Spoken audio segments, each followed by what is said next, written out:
Imagine acordar em uma manhã de Natal e perceber que seu filho desapareceu. Imagine descobrir dias depois que aquele vizinho gentil, sempre disposto a ajudar, era na verdade um monstro. Imagine a dor de saber que sua criança foi amarrada, jogada viva na água e deixada para morrer afogada, enquanto o algoz assistia tudo com prazer. Esta não é uma história de ficção. Este é o caso real de Douglas Batista, o serial killer de Itanhaém, um predador que durante mais de uma década aterrorizou a Baixada Santista, vitimando pelo menos 8 crianças entre os anos 1990 e 2003. Douglas não era um estranho. Ele era o amigo da família, o vizinho prestativo, aquele em quem todos confiavam.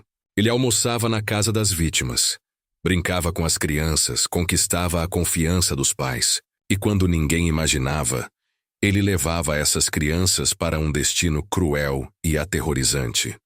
O caso que vamos apresentar hoje chocou o Brasil não apenas pela brutalidade dos crimes, mas pela frieza calculada de um psicopata que confessou, em detalhes perturbadores, como sentia prazer ao ver suas vítimas se debatendo até a morte. Um homem que, mesmo após ser preso, admitiu que voltaria a matar se tivesse a chance. Esta é uma história sobre predadores que vivem entre nós, sobre famílias destruídas, sobre falhas do sistema judicial brasileiro e sobre como a maldade pode se esconder atrás da máscara mais convincente. Prepare-se para conhecer detalhes chocantes, depoimentos reais de investigadores e promotores, e a cronologia de um dos casos mais perturbadores da história criminal brasileira. E você, já ouviu falar deste caso? Conhece alguém que viveu nesta época na Baixada Santista? Deixe nos comentários o que você pensa sobre crimes como este. 25 de dezembro de 2003. Enquanto milhões de brasileiros celebravam o Natal ao lado de suas famílias, em São Vicente, na Baixada Santista, 2 mães viviam o início do pior pesadelo de suas vidas. Natália, de apenas 5 anos, e sua amiguinha Nájila, também de 5 anos, brincavam na rua em frente às suas casas, próximo ao Sol e Mar Clube, um bairro humilde, onde era comum as crianças passarem horas na via pública enquanto os pais descansavam após o almoço de Natal. Maria Lúcia, mãe de Natália, havia preparado um almoço simples, mas especial. A família era humilde, trabalhadora, e o Natal representava um dos poucos momentos de celebração do ano. Naquele dia, ela tinha recebido um convidado especial, Douglas Batista, um vizinho de 40 e poucos anos, sempre solícito e gentil, que havia se tornado amigo próximo da família.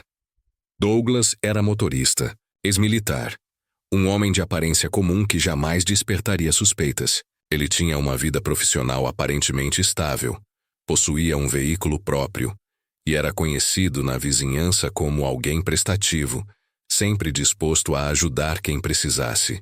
Havia uma peculiaridade em sua aparência. Uma cicatriz próxima ao rosto, resultado de um acidente com granada durante seu período no exército.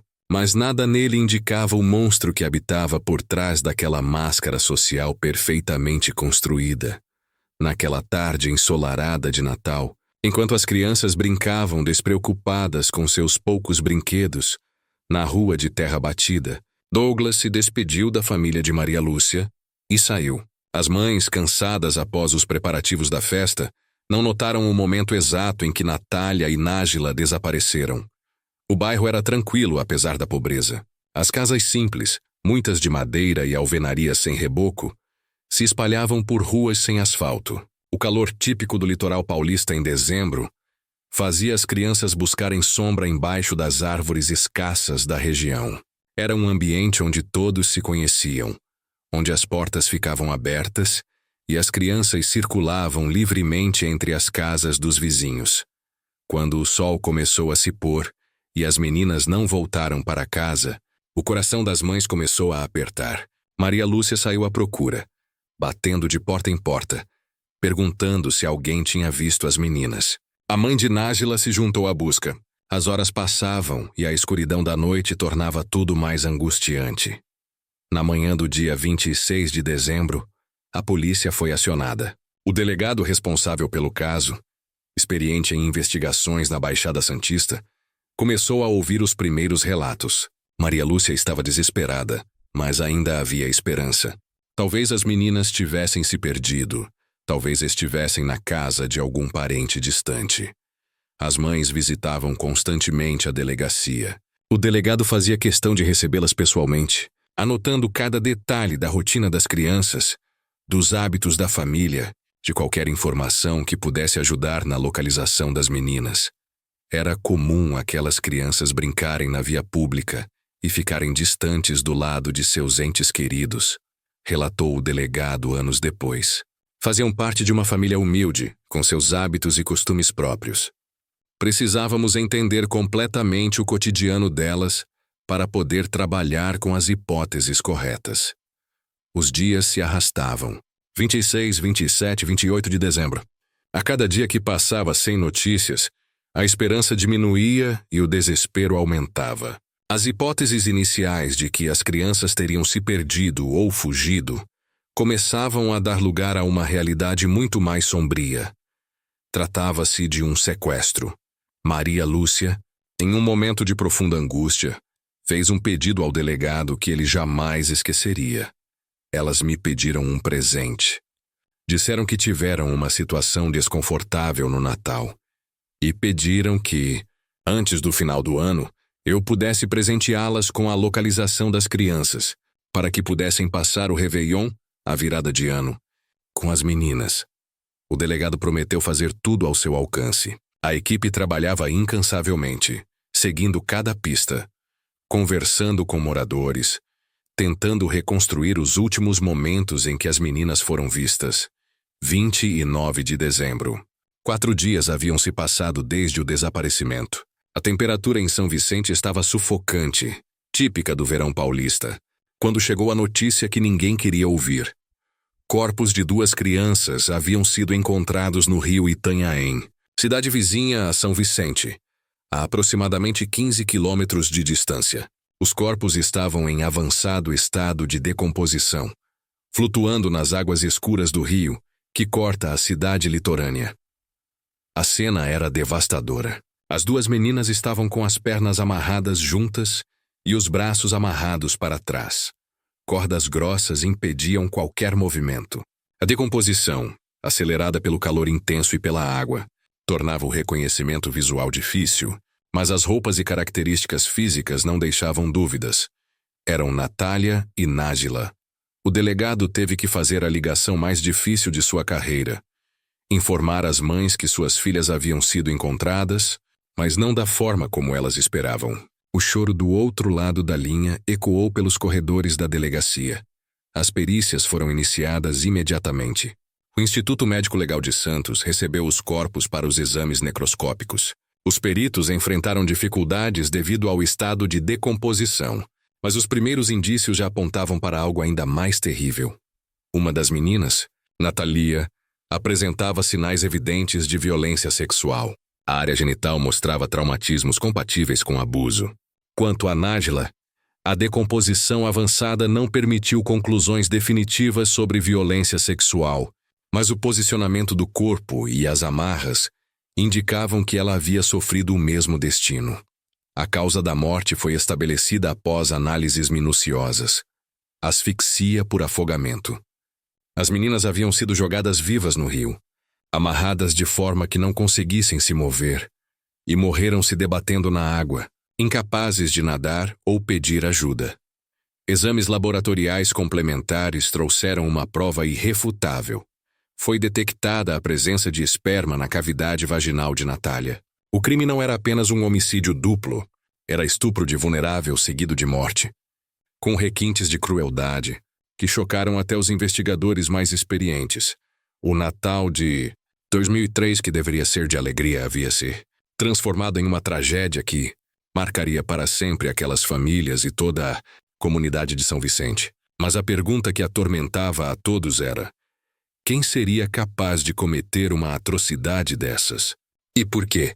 A resposta estava mais próxima do que qualquer um poderia imaginar. E ela viria de uma testemunha que, por pouco, não deixou passar um detalhe crucial que mudaria completamente os rumos da investigação. No dia seguinte ao encontro dos corpos, 29 de dezembro de 2003, enquanto as famílias de Natália e Nájila se preparavam para os velórios mais dolorosos de suas vidas, a investigação policial ganhava um rumo inesperado. Um vizinho das meninas, morador da mesma rua humilde em São Vicente, procurou a delegacia com uma informação que havia guardado consigo desde o dia do desaparecimento. Ele estava atormentado, questionando-se se deveria ou não relatar o que tinha visto. Agora, com a confirmação da morte das crianças, ele não podia mais ficar em silêncio. A testemunha relatou aos policiais que na tarde do dia 25 de dezembro, enquanto as meninas brincavam na rua com seus brinquedos, ele viu um carro se aproximar devagar. O motorista parou próximo às crianças e as chamou, dizendo algo como: "Venham, que eu levo vocês para passear." As meninas, aparentemente reconhecendo o homem, entraram no veículo sem hesitar. E então veio a revelação que mudaria tudo. A testemunha reconheceu o motorista. Era Douglas Batista, o mesmo homem que havia almoçado na casa de Maria Lúcia naquele Natal. O vizinho prestativo, o amigo da família. O delegado sentiu um aperto no peito ao ouvir aquele nome. Douglas? O mesmo homem que demonstrava preocupação com o desaparecimento das meninas? O mesmo que havia consolado Maria Lúcia e prometido ajudar nas buscas? A polícia experiente sabe que em crimes contra crianças, o criminoso geralmente faz parte do círculo próximo da vítima. Mas mesmo assim a revelação causou impacto. Douglas tinha construído uma reputação sólida na comunidade.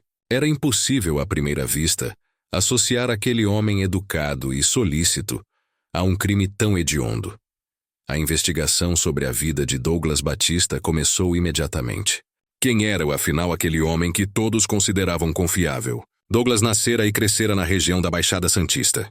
Tinha cerca de 45 anos em 2003.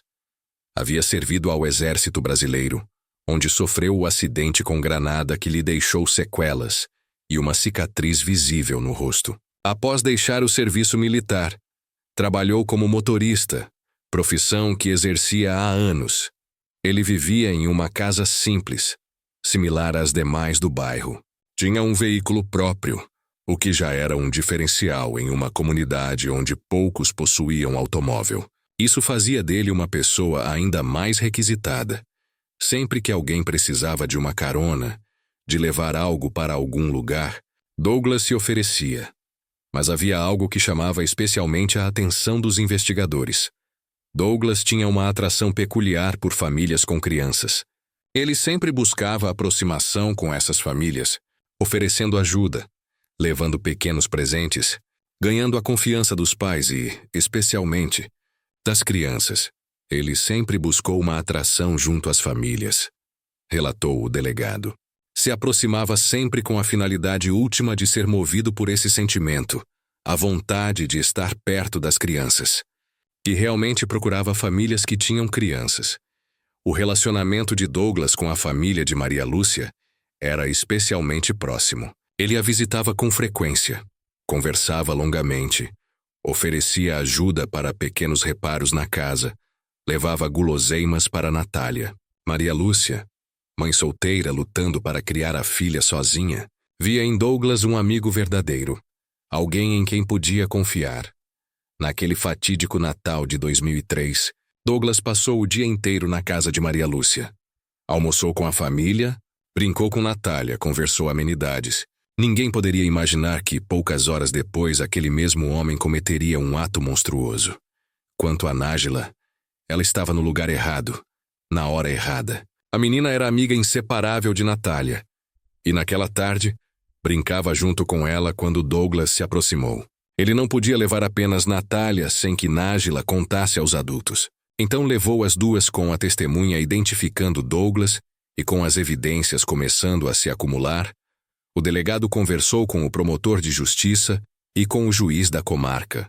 A gravidade do caso era evidente. Era necessária uma medida cautelar urgente: a prisão temporária de Douglas Batista. O pedido foi prontamente aceito. No dia 30 de dezembro de 2003, véspera do Ano Novo, policiais foram até a casa de Douglas para efetuar a prisão. Ele estava em casa, aparentemente tranquilo, como se nada tivesse acontecido. Quando os policiais informaram o motivo da prisão, Douglas demonstrou surpresa. Mas eu sou amigo da família. Como podem pensar isso de mim? Sua reação parecia genuína, a de alguém injustamente acusado. Na delegacia, Douglas foi colocado em uma sala de interrogatório. O delegado decidiu que aquele depoimento seria gravado em vídeo, algo não muito comum em 2003. Ele queria transparência total, provas irrefutáveis de que os procedimentos estavam sendo conduzidos dentro da lei. Além disso, chamou profissionais da Ordem dos Advogados do Brasil da comarca de São Vicente para acompanhar o interrogatório, garantindo que os direitos do acusado fossem respeitados e que não houvesse qualquer alegação posterior de irregularidade. Durante horas, Douglas negou veementemente qualquer envolvimento no desaparecimento e morte das meninas. Eu jamais faria algo assim. Eu gostava daquelas crianças. Visitei a casa da Maria Lúcia no Natal, é verdade. Mas depois fui embora. Não sei de nada. Sua postura era convincente. Ele mantinha contato visual, falava com firmeza, demonstrava indignação pela acusação. Se não fossem as evidências, seria fácil acreditar nele. O delegado então começou a apresentar as provas. A testemunha que o viu colocando as meninas no carro, o fato de ele conhecer profundamente a rotina das famílias, o histórico de aproximação com crianças, e, finalmente, a prova mais contundente ainda estava por vir. Os resultados dos exames de DNA. Os peritos haviam coletado o material biológico encontrado no corpo de Natália e solicitado exames comparativos. Quando os resultados chegaram, não havia mais como negar. O esperma encontrado na menina de 5 anos era de Douglas Batista. A compatibilidade era de 99,9%. Confrontado com aquela prova científica irrefutável, a máscara de Douglas começou a rachar. Ele sabia que não havia mais como mentir. O DNA não mente. A ciência não mente. Após horas de interrogatório, já na madrugada do dia 31 de dezembro, Douglas finalmente baixou a cabeça e, em voz quase inaudível, disse: "Está bem. Fui eu. Eu matei as meninas." O silêncio que se seguiu na sala de interrogatório era ensurdecedor. Mesmo os policiais experientes, que já haviam lidado com diversos crimes violentos, sentiram um arrepio ao ouvir aquela confissão. Mas o que ninguém imaginava é que aquela confissão era apenas a ponta de um iceberg muito maior e mais aterrorizante. Douglas não havia matado apenas Natália e Nájila. A frieza com que ele executou aquele crime, a perícia com que se desfez dos corpos, tudo indicava que ele tinha experiência. E a polícia estava prestes a descobrir o quão extensa era essa experiência. Quando um criminoso confessa 2 homicídios com essas características, explicou o delegado, a polícia experiente sabe que provavelmente ele cometeu outros crimes semelhantes. Era impossível que aquele fosse seu primeiro. E então começou uma investigação paralela. A equipe policial passou a revisar casos antigos de desaparecimentos de crianças na Baixada Santista. Casos não solucionados. Crianças que sumiram sem deixar rastro, famílias que nunca tiveram respostas. O que eles encontraram foi absolutamente chocante. Nos arquivos da delegacia, havia pelo menos 6 casos de crianças desaparecidas em circunstâncias muito similares nas cidades de São Vicente, Santos e Praia Grande, entre os anos de 1993 e 2002. Todas as crianças tinham entre 5 e 12 anos. Todas eram de famílias humildes. E todas haviam desaparecido sem deixar vestígios. Quando os investigadores começaram a entrevistar as famílias dessas crianças desaparecidas e mostraram fotos de Douglas, a reação foi a mesma em todos os casos. Sim, eu conheço esse homem. Ele era nosso vizinho, era amigo da família. Meu filho gostava muito dele. Douglas Batista não era apenas um assassino.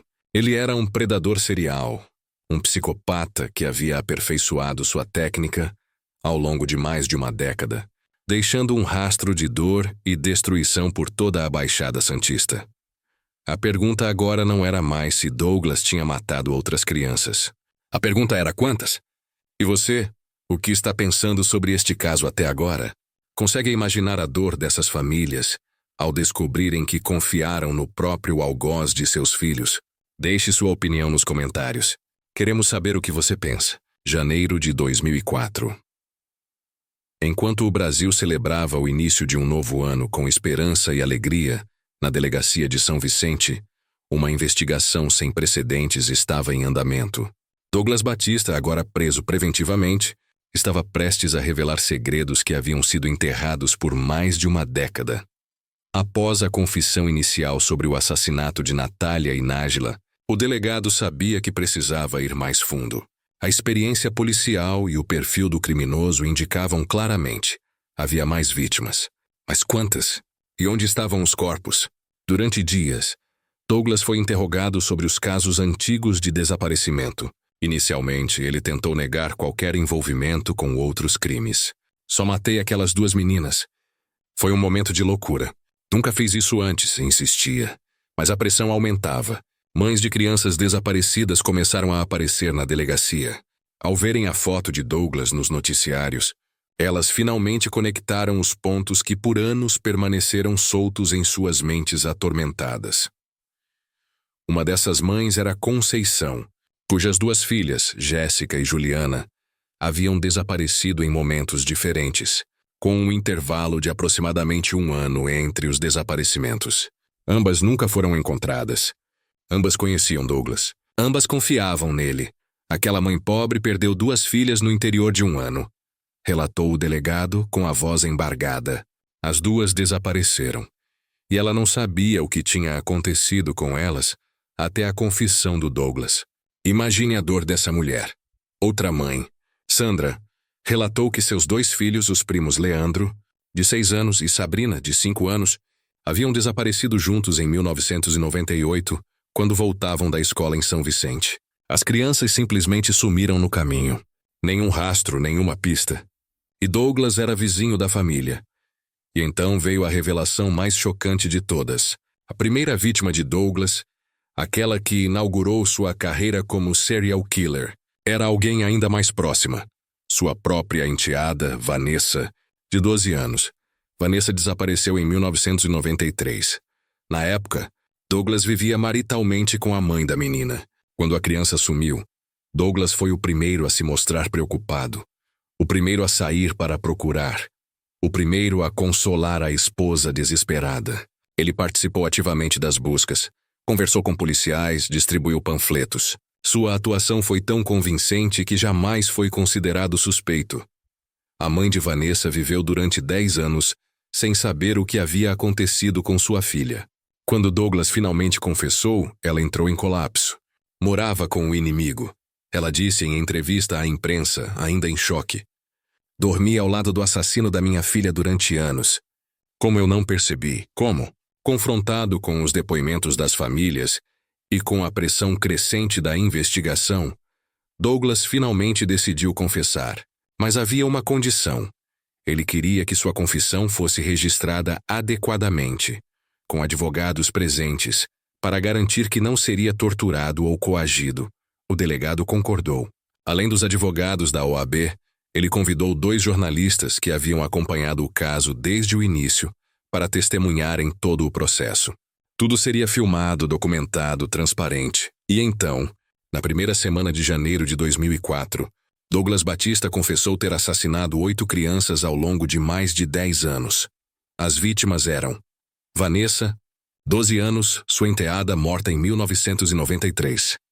Jéssica, 8 anos, e sua irmã Juliana, 7 anos, mortas em 1997 e 1998, respectivamente. Leandro, 6 anos, e sua prima Sabrina, 5 anos, mortos juntos em 1998. Caroline, 5 anos, morta em 2001. E, finalmente, Natália e Nájila, ambas com 5 anos, mortas no Natal de 2003. Mas a confissão, por mais perturbadora que fosse, precisava ser comprovada. Douglas precisava provar que realmente sabia onde havia descartado os corpos. Apenas o assassino saberia exatamente onde jogar as vítimas. O delegado tomou uma decisão ousada. Chamei além dos advogados, os 2 profissionais da imprensa que acompanharam a todo momento a investigação. Ele teve que ingressar na viatura e me mostrar os locais. Qualquer outro ser humano a quem eu atribuísse essa missão não conseguiria localizar. Só quem foi o responsável pela prática do homicídio seria capaz de apontar. Durante 3 dias, entre 7 e 9 de janeiro de 2004, Douglas foi levado em viaturas, acompanhado por policiais, advogados, promotores e jornalistas, para fazer a reconstituição de cada um dos crimes. A primeira parada foi em um trecho isolado do rio Itanhaém, próximo à divisa entre Itanhaém e Mongaguá. Douglas desceu da viatura, olhou ao redor com uma frieza perturbadora e apontou. Foi aqui que joguei Vanessa. Amarrei as pernas dela, amarrei os braços para trás e a joguei naquela parte mais funda. O local era realmente isolado, cercado por vegetação densa de mangue. Não havia casas próximas. Não havia testemunhas possíveis. Era um lugar que apenas alguém que conhecesse muito bem a região poderia encontrar. Douglas continuou. Disse a ela que íamos pescar. Ela ficou feliz. Trouxe até uma vara de pescar velha para dar mais credibilidade.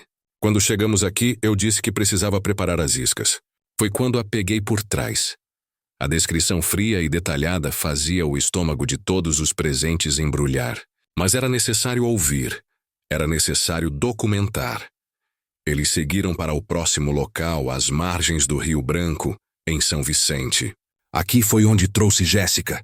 Ela tinha 8 anos, era muito esperta. Precisei inventar uma história melhor. Disse que íamos até uma festa e que passaríamos primeiro para pescar um pouco. E assim, durante horas, Douglas levou a comitiva a cada um dos locais onde havia descartado suas vítimas. Alguns eram em rios, outros próximos ao mar. Sempre em áreas isoladas, sempre em pontos que dificultavam a localização dos corpos. Em um dos locais, próximo à Praia Grande, Douglas demonstrou, com detalhes perturbadores como amarrava as crianças. Eu usava corda nylon dessas de varal. Amarrava os pulsos primeiro, bem apertado. Depois juntava os pés e amarrava também. Elas ficavam completamente imobilizadas. Um dos policiais perguntou, e elas estavam vivas quando você jogava na água? Douglas respondeu com uma frieza que gelou o sangue de todos. Na maioria das vezes, sim. Às vezes eu estrangulava um pouco antes, mas não até matar. Só até elas ficarem mais fracas para não gritarem. Depois eu jogava na água e assistia. Assistia? Se questionou o delegado incrédulo. Sim, eu ficava observando até elas pararem de se mexer. Isso me dava satisfação. A confissão era de uma crueldade inimaginável. Douglas não apenas matava as crianças, ele prolongava o sofrimento delas. Transformava o assassinato em um espetáculo particular. Sentia prazer ao assistir à agonia de suas vítimas. O perfil psicológico começava a ficar claro. Douglas Batista era um psicopata sádico com tendências pedofílicas. Ele não matava por impulso ou acidente. Ele matava porque isso lhe proporcionava prazer sexual e psicológico. Em crimes sexuais contra crianças, explicou um perito criminal que acompanhava o caso. É muito comum o agressor ser alguém próximo da vítima. O pedófilo precisa ter acesso à criança, precisa ganhar a confiança dela. E o psicopata consegue fazer isso com maestria porque ele não sente culpa, não sente empatia. Para ele, as vítimas são apenas objetos para sua satisfação.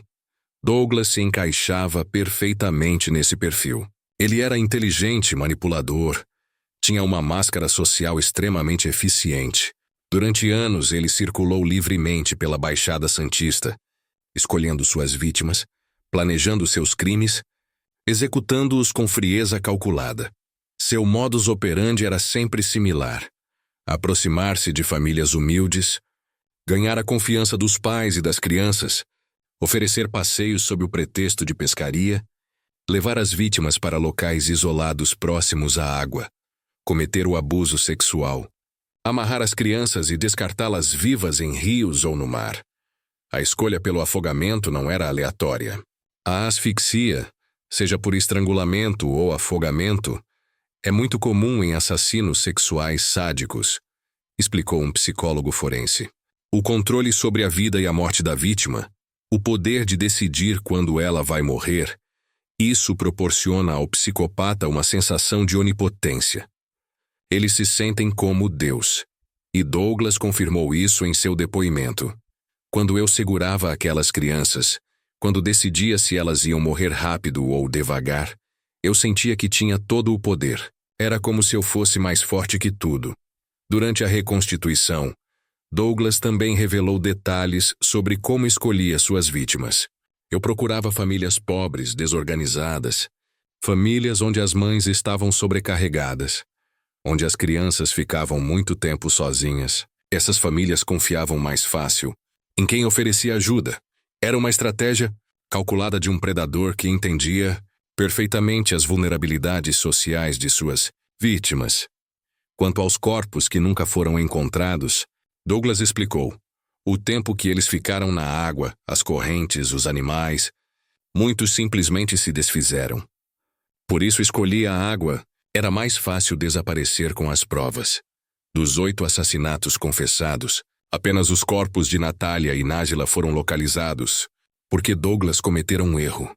Ele as havia jogado em um trecho do rio, onde a correnteza era mais fraca, e os corpos ficaram presos em vegetação submersa, sendo encontrados apenas 4 dias depois. As outras 6 crianças nunca foram encontradas. Suas famílias jamais puderam enterrá-las. Jamais puderam fazer um funeral, jamais tiveram um lugar para chorar seus mortos. Ao final da reconstituição, o delegado tinha em mãos um caso sólido, fundamentado em confissões detalhadas, testemunhos, provas materiais e periciais. Não havia mais dúvidas. Douglas Batista era um dos serial killers mais cruéis da história brasileira. Mas uma pergunta ainda permanecia sem resposta. Por quê? Por que um homem aparentemente normal se transformava em um monstro? O que havia na mente de Douglas que o levava a cometer atrocidades tão inimagináveis? A resposta viria nas próximas etapas da investigação, quando psiquiatras e psicólogos forenses teriam a oportunidade de avaliar a mente daquele predador. E antes de continuarmos, queremos agradecer imensamente a você que está assistindo até aqui. Sabemos que este conteúdo é pesado, mas é importante que estas histórias sejam contadas, para que jamais sejam esquecidas. O melhor ainda está por vir. Continue conosco. Fevereiro de 2004. Enquanto Douglas Batista aguardava na cela da delegacia de São Vicente o andamento das investigações, os peritos trabalhavam incansavelmente para construir um perfil psicológico completo do assassino. Era fundamental entender não apenas o que ele havia feito, mas por que havia feito. O Ministério Público solicitou formalmente um exame de sanidade mental. A questão era crucial. Douglas era imputável, ou seja, tinha plena consciência de seus atos, ou seria portador de alguma doença mental que o tornaria inimputável, incapaz de responder criminalmente por suas ações. A avaliação psiquiátrica seria demorada, complexa e definitiva para o futuro do processo. Mas antes que os laudos formais ficassem prontos, o delegado ainda tinha perguntas que precisavam ser respondidas. E Douglas, surpreendentemente, parecia disposto a falar.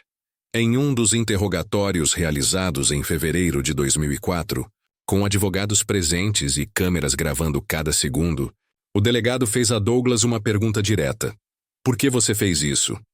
O que passava pela sua cabeça quando você matava essas crianças? Douglas permaneceu em silêncio por alguns segundos, olhando para as próprias mãos. Então, com uma voz calma, quase casual, como se estivesse falando sobre algo trivial, ele respondeu: eu sentia prazer. Simples assim.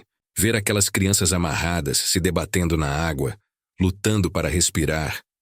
Isso me dava uma sensação que eu não consigo explicar. Era como uma droga. Eu precisava daquilo. O silêncio que se seguiu na sala era absoluto. Até os advogados, acostumados a lidar com criminosos, pareciam chocados com a frieza da resposta. O delegado continuou: mas eram crianças, Douglas. Crianças inocentes que confiavam em você. Você não sentia nada por elas?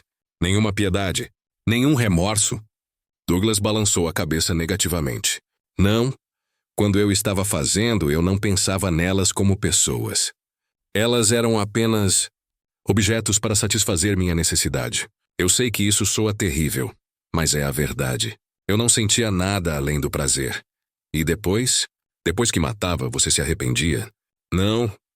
Eu voltava para casa, para minha rotina normal e seguia a vida como se nada tivesse acontecido. Às vezes eu até visitava as famílias das crianças que eu tinha matado, consolava as mães, ajudava nas buscas, e eu não sentia absolutamente nada. Nem culpa, nem remorso, nada. Aquela confissão revelava a essência do que é um psicopata, a completa ausência de empatia, a incapacidade de sentir o sofrimento alheio, a frieza emocional que permite cometer atrocidades sem qualquer peso na consciência. O delegado, então, fez a pergunta que mais o atormentava. Douglas, se você fosse solto hoje, você mataria novamente? A resposta veio sem hesitação. Sim, com certeza. Eu não tenho controle sobre isso. É como um vício. Quando a vontade vem, ela é irresistível. Eu sei que está errado. Eu sei que a sociedade condena isso, mas eu não consigo me controlar. Se eu tivesse liberdade, eu voltaria a fazer.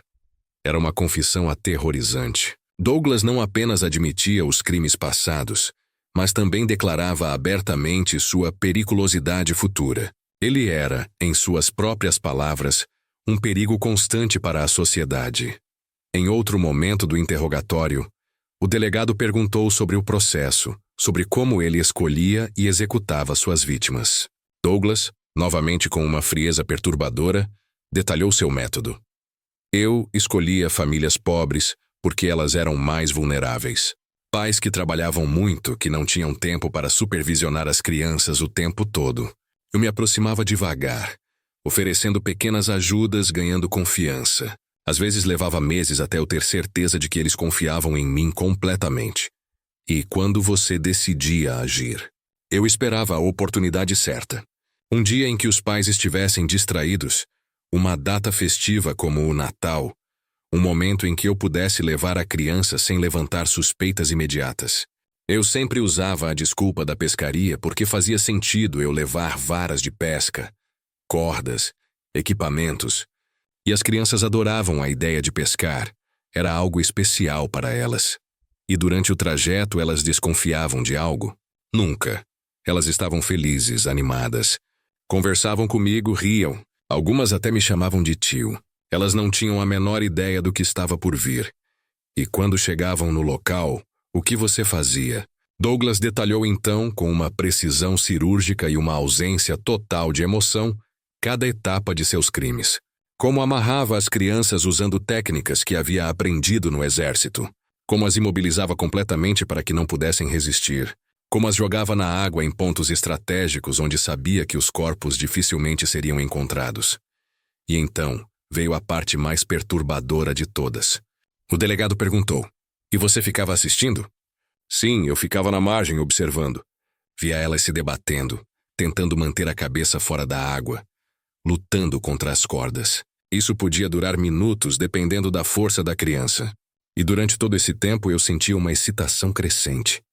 Era o momento que eu mais gostava, o momento do controle absoluto. Você nunca pensou em parar? Em pedir ajuda? Parar, por quê? Eu estava fazendo o que me dava prazer. Eu sabia esconder bem, sabia não deixar pistas. Por que eu pararia? Só parei agora porque fui pego. Se não tivesse sido descoberto, eu continuaria. As palavras de Douglas confirmavam o que os especialistas em crimes seriais já sabiam.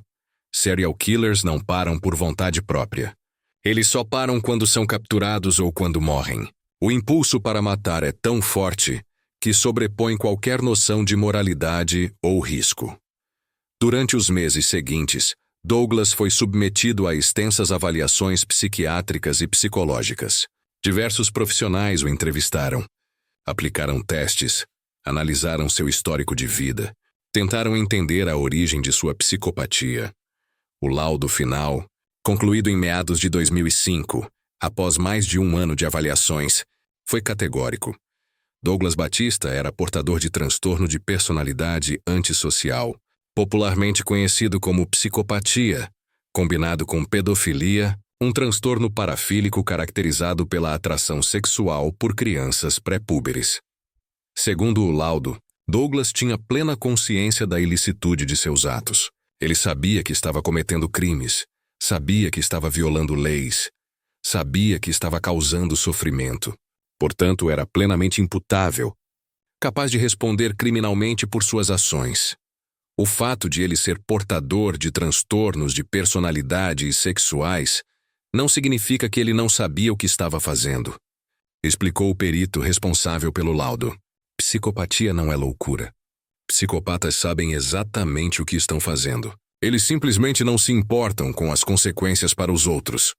O laudo também destacava que Douglas apresentava características típicas de serial killers: inteligência acima da média, capacidade de manipulação social extremamente desenvolvida, ausência total de empatia e remorso, e uma necessidade compulsiva de controle e dominação sobre suas vítimas.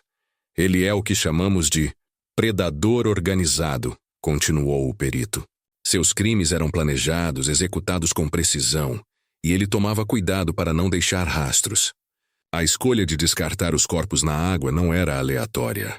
Era uma estratégia deliberada para dificultar a identificação e localização das vítimas. Quanto à questão da pedofilia, o laudo explicava que nem todos os pedófilos cometem crimes, e nem todos os criminosos sexuais contra crianças são pedófilos. Mas no caso de Douglas havia uma combinação letal. Ele tinha a atração sexual por crianças, e a psicopatia que o permitia agir sobre essa atração, sem qualquer freio moral ou emocional. Combinação de psicopatia com parafilia sexual é extremamente perigosa, alertou o perito. São indivíduos que não apenas têm desejos desviantes, mas também não têm nenhum impedimento interno para agir sobre esses desejos. Eles não sentem culpa, não sentem medo das consequências, não sentem empatia pelas vítimas. Em um dos trechos mais impactantes do laudo, o perito concluiu: Douglas Batista representa perigo extremo para a sociedade, especialmente para crianças. Sua periculosidade é permanente, e não há tratamento conhecido que possa eliminar completamente os traços de personalidade que o levam a cometer crimes. A psicopatia não tem cura. Pode haver controle comportamental em ambientes estruturados e supervisionados, mas o risco de reincidência caso tenha liberdade é altíssimo. Essa conclusão seria fundamental para os próximos passos do processo judicial. O Ministério Público tinha agora não apenas as confissões e provas materiais, mas também um laudo pericial robusto que confirmava a periculosidade extrema do réu. Em uma das últimas conversas que o delegado teve com Douglas, antes de ele ser transferido para o sistema penitenciário, houve um momento que ficou gravado na memória de todos os presentes. O delegado perguntou: Douglas, existe algo que você queira dizer para as famílias das suas vítimas? Douglas pensou por um momento e respondeu: Não sei o que dizer. Desculpas não mudariam nada, não trariam as crianças de volta, e seria hipócrita da minha parte pedir desculpas quando eu sei que não sinto realmente. Eu entendo que o que fiz é errado aos olhos da sociedade, mas para mim, no momento em que eu estava fazendo, aquilo era o que eu precisava fazer. Você não sente absolutamente nada pelas famílias? Racionalmente eu entendo que elas estão sofrendo, mas emocionalmente não, eu não sinto nada. Eu não consigo sentir a dor delas. É como se faltasse algo dentro de mim. Algo que as pessoas normais têm e eu não tenho. Era uma descrição quase clínica de sua própria psicopatia. Douglas entendia intelectualmente o que era empatia, mas era completamente incapaz de senti-la. O caso de Douglas Batista levantava questões profundas sobre a natureza do mal, sobre os limites da lei, sobre como a sociedade deve lidar com indivíduos que são, por sua própria natureza, incompatíveis com a vida em comunidade. O Brasil não possui legislação específica para serial killers, explicou o promotor de justiça responsável pelo caso. Tratamos esses criminosos da mesma forma que tratamos qualquer outro homicida. Mas será que isso é adequado? Um serial killer psicopata representa um tipo de ameaça completamente diferente de um homicida comum. Ele não mata por raiva, por vingança, por lucro. Ele mata porque sente prazer nisso. E ele continuará matando sempre que tiver oportunidade. A ausência de legislação específica significava que Douglas seria julgado por homicídios qualificados, estupros de vulnerável, ocultação de cadáver e sequestro. As penas seriam somadas, podendo chegar a décadas de prisão. Mas não havia no Código Penal brasileiro a figura do assassino serial, como um tipo penal específico, com penas e tratamentos diferenciados. Em outros países, como os Estados Unidos, existe a possibilidade de prisão perpétua ou até pena de morte para casos como este, comentou o promotor. No Brasil, a pena máxima é de 30 anos. Isso significa que, teoricamente, Douglas poderia um dia sair da prisão. E aí, o que aconteceria? Ele mesmo admitiu que voltaria a matar. Era um dilema legal e moral que o caso de Douglas Batista expunha de forma brutal. Como uma sociedade que preza pela reabilitação lida com indivíduos que são, por definição, irreabilitáveis. As confissões de Douglas, gravadas em vídeo, documentadas em centenas de páginas de depoimentos, mostradas em reconstituições detalhadas, revelavam um predador que não apenas não se arrependia de seus crimes, mas que, se tivesse a chance, os cometeria novamente. Esse tipo de indivíduo, concluiu um psicólogo forense consultado pelo caso, não pode viver em sociedade, não por punição, mas por proteção. Proteção das potenciais vítimas futuras. A psicopatia não melhora com o tempo. Se algo, ela pode até piorar. Douglas Batista é um perigo permanente, e assim permanecerá até o fim de sua vida. Com todas as provas reunidas, com as confissões documentadas, com os laudos periciais concluídos, o caso estava pronto para ir a julgamento. Mas o processo judicial seria longo, marcado por recursos, apelações e decisões polêmicas que revoltariam a população. A justiça brasileira estava prestes a enfrentar um de seus maiores desafios: julgar um monstro para o qual não havia leis adequadas. O ano de 2004 chegou ao fim com Douglas Batista preso preventivamente, aguardando o início do processo judicial. As famílias das vítimas, após anos de incerteza e dor, finalmente tinham respostas. Mas as respostas traziam consigo uma dor ainda maior: a confirmação de que suas crianças haviam sido brutalmente assassinadas por alguém em quem confiavam. Maria Lúcia, mãe de Natália, nunca mais foi a mesma. Em entrevistas à imprensa, ela relatava pesadelos constantes. A imagem da filha amarrada, se debatendo na água, chamando por socorro que nunca viria. Eu confiei nele. Deixei minha filha com ele. Almoçou na minha casa no Natal. Como eu vou viver com isso? E o perguntava com a voz embargada. A mãe de Vanessa, a enteada de Douglas, que foi sua primeira vítima em 1993, vivia um inferno particular. Eu dividi a cama com o assassino da minha filha durante anos. Ele me consolava quando eu chorava pela Vanessa. Me dizia que ela ia aparecer, que precisávamos ter fé. E o tempo todo, ele sabia exatamente onde ela estava, porque ele mesmo tinha matado. O Ministério Público denunciou Douglas Batista formalmente em 2004. Ele seria processado pelos crimes cometidos contra Natália e Nájila em São Vicente e Itanhaém. 2 homicídios qualificados. Estupro de vulnerável contra Natália. Ocultação de cadáver e sequestro. Os outros 6 assassinatos seriam processados separadamente, em comarcas diferentes, de acordo com a jurisdição de onde os crimes ocorreram. Mas o que deveria ser um processo relativamente rápido, dada a confissão detalhada e as provas robustas, transformou-se em uma novela judicial que se estenderia por 13 anos. A defesa de Douglas, como é direito de qualquer acusado, começou a apresentar recursos. O primeiro argumento foi questionar a validade das confissões. Segundo os advogados de defesa, Douglas teria sido coagido, pressionado psicologicamente, e as confissões teriam sido obtidas de forma irregular. O argumento foi prontamente refutado. As gravações em vídeo mostravam claramente que Douglas estava acompanhado de advogados, que foi informado de seus direitos, que não havia sinais de coação. Além disso, os profissionais da OAB que acompanharam os interrogatórios atestaram a lisura de todo o procedimento. Em seguida, a defesa argumentou que Douglas seria inimputável, portador de doença mental, que o impedia de compreender a ilicitude de seus atos. Esse argumento levou a novos exames psiquiátricos, desta vez solicitados pela defesa, que se estenderam por meses. Os laudos produzidos pela defesa chegaram a conclusões diferentes dos laudos da acusação. Não. Todos os peritos, independentemente de quem os contratou, chegaram à mesma conclusão. Douglas tinha transtorno de personalidade antissocial e pedofilia, mas tinha plena consciência de seus atos. Era imputável. Maldade não se confunde com loucura, declarou o promotor de justiça em uma de suas manifestações. Douglas Batista não é louco. Ele é mau. Ele escolhe fazer o mal porque isso lhe dá prazer. E ele sabe perfeitamente que está fazendo o mal. Enquanto o processo se arrastava, Douglas permanecia preso preventivamente. Mas em 2008, 4 anos após sua prisão, aconteceu algo que chocou e revoltou a população.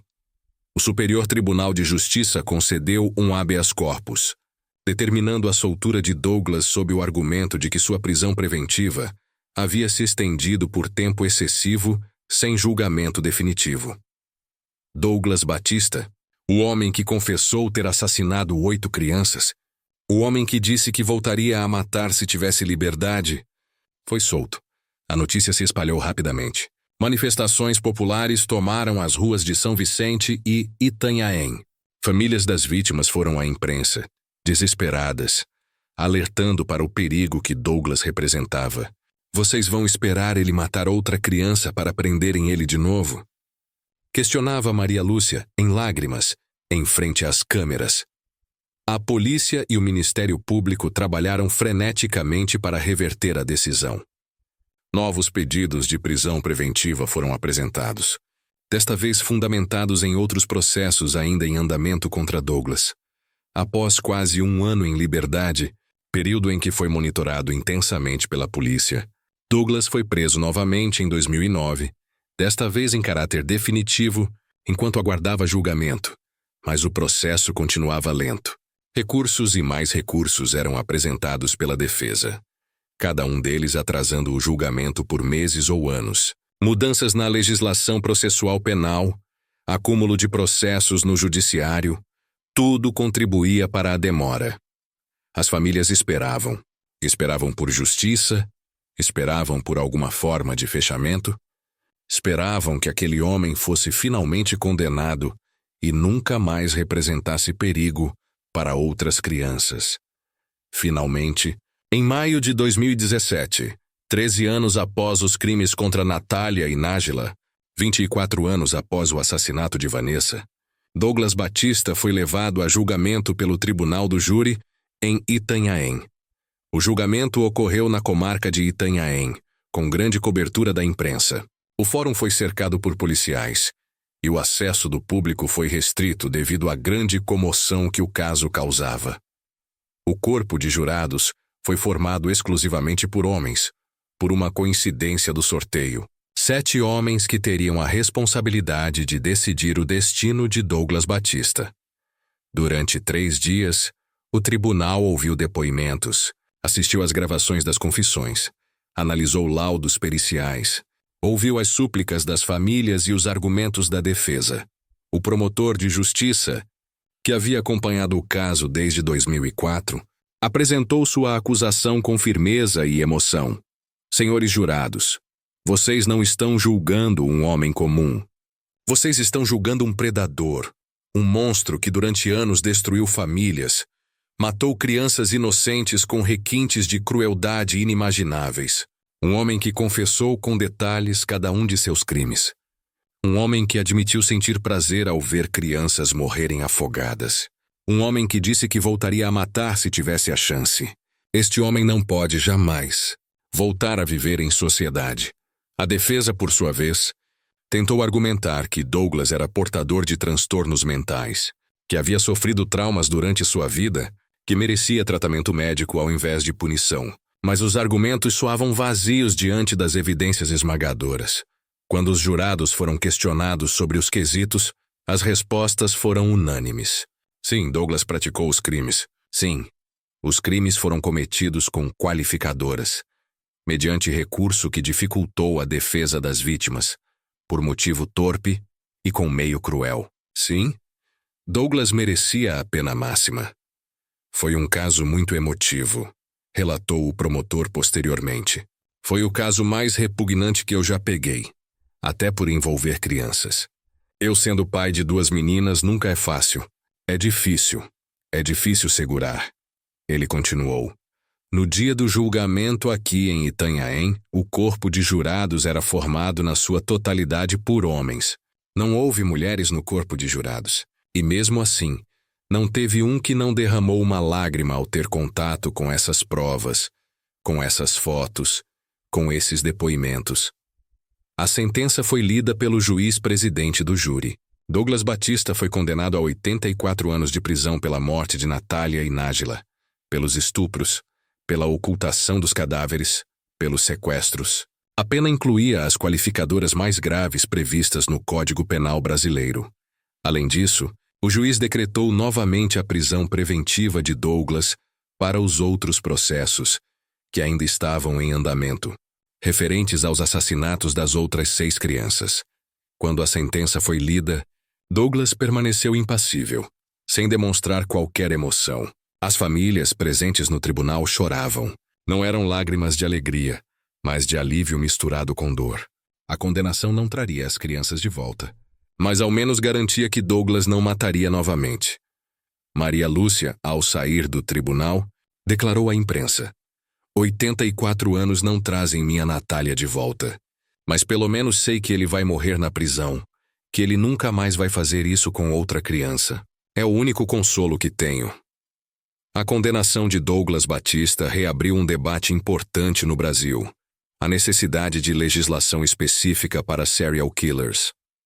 Em 2010, após os crimes de Douglas e de outros assassinos seriais que chocaram o país, foi apresentado no Congresso Nacional o projeto de Lei 140/2010, que propunha criar no Código Penal brasileiro a figura do assassinato serial. Segundo o projeto, 3 ou mais homicídios praticados com procedimentos similares, com a mesma assinatura ou modus operandi parecidos, ou com o mesmo critério de escolha das vítimas, configurariam um assassinato serial. A pena mínima seria de 30 anos, muito mais alta que qualquer outra figura prevista no artigo 121 do Código Penal. Além disso, seguindo a linha da Lei dos Crimes Hediondos, o projeto negava ao assassino serial qualquer benefício penal, como progressão de regime ou livramento condicional. O Brasil precisa da aprovação de uma lei específica para assassinatos em série, defendeu o delegado que investigou o caso. Precisamos deixar nossa legislação em compasso com a modernidade, com as demandas da sociedade atual. Se o legislador atualizasse nossas leis, casando nosso direito com a ciência, especialmente a psiquiatria, eu não tenho dúvida de que teríamos medidas de segurança para barrar pessoas portadoras de transtornos mentais que as incapacitem para o convívio social, como é o caso dos assassinos seriais.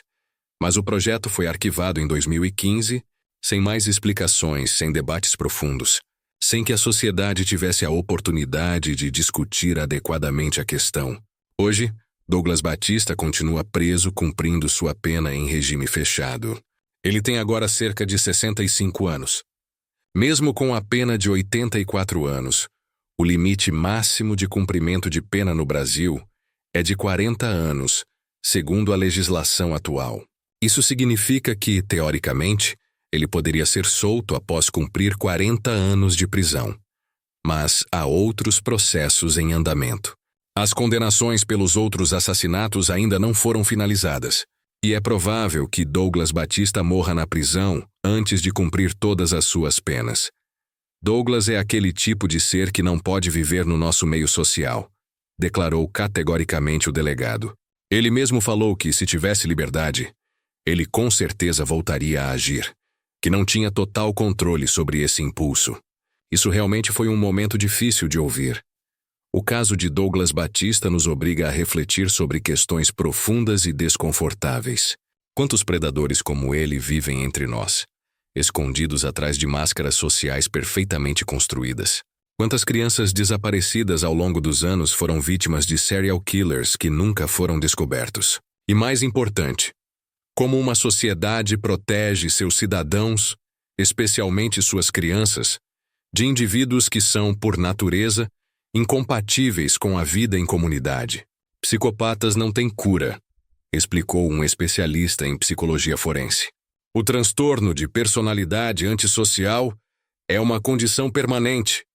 Eles podem aprender a controlar comportamentos em ambientes extremamente estruturados, mas o traço de personalidade, a ausência de empatia, a frieza emocional, isso não muda. Um psicopata que mata pode passar anos sem matar, mas a qualquer momento, diante de uma frustração, de um gatilho emocional, ele pode voltar a agir.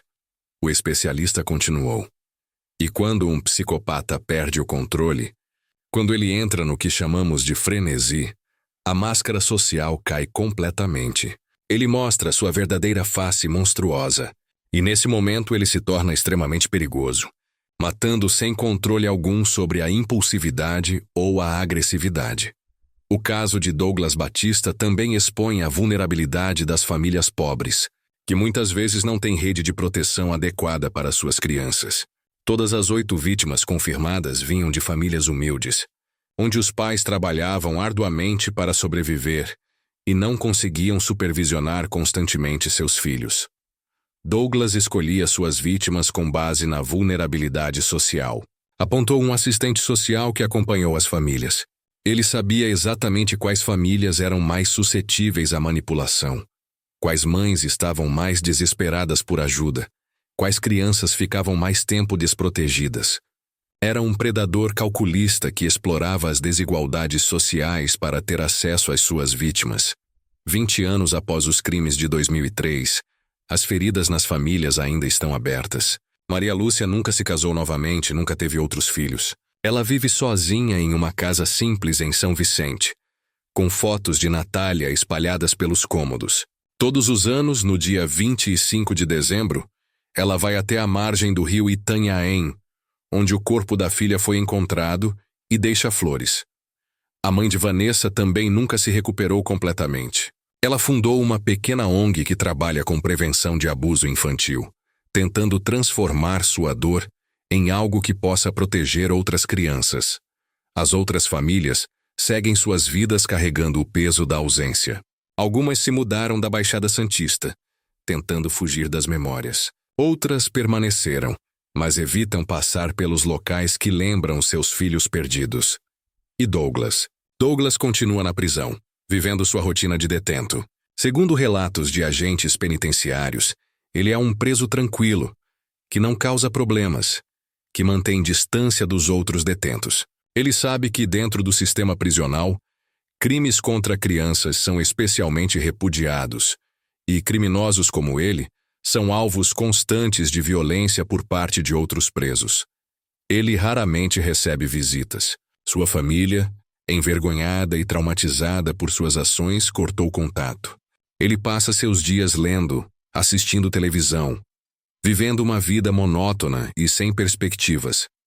Mas a grande questão permanece. Se Douglas fosse solto amanhã, o que aconteceria? Ele próprio respondeu essa pergunta anos atrás, em sua confissão. Ele voltaria a matar, porque para ele matar crianças não era um crime. Era uma necessidade, um vício, uma fonte de prazer que ele era incapaz de resistir. O calcanhar de Aquiles de um psicopata é a dificuldade que ele tem de lidar com frustração, explicou um psicólogo. E aí ele perde completamente o controle. O fato de ele se frustrar pode ser um gatilho para ele voltar a matar. Se ele for um psicopata que mata, e ele é, então numa situação de frustração extrema, ele pode entrar em frenesi e sair matando sem controle nenhum. Esta é a história de Douglas Batista, o serial killer de Itanhaém. Uma história de horror, de famílias destruídas, de inocências roubadas, de vidas interrompidas brutalmente. Mas é também uma história que precisa ser contada, para que nunca seja esquecida, para que sirva de alerta, para que a sociedade reflita sobre como proteger suas crianças. Porque enquanto houver predadores como Douglas entre nós, enquanto houver falhas na legislação, enquanto houver vulnerabilidades sociais sendo exploradas, outras famílias podem viver o mesmo pesadelo que as famílias de Vanessa. Jéssica, Juliana, Leandro, Sabrina, Caroline, Natalia e Nádila viveram. E você, o que pensa sobre este caso? Acredita que a justiça foi feita? Acha que a legislação brasileira é adequada para lidar com serial killers? Acredita que psicopatas como Douglas deveriam ter tratamento diferenciado, talvez prisão perpétua ou medidas de segurança permanentes? Queremos ouvir sua opinião. Deixe nos comentários o que você pensa sobre este caso perturbador. E se você conheceu este caso agora, compartilhe este vídeo para que mais pessoas conheçam esta história e possamos, juntos, refletir sobre como construir uma sociedade mais segura para nossas crianças. Se este conteúdo foi relevante para você, não esqueça de curtir este vídeo e se inscrever no canal. Ative o sininho para receber notificações de novos vídeos sobre casos reais que marcaram a história do Brasil. E não vá embora ainda. Clique no próximo vídeo recomendado para conhecer outro caso que vai te fazer refletir sobre a natureza humana e os limites da justiça. Obrigado por nos acompanhar até aqui. Até o próximo vídeo.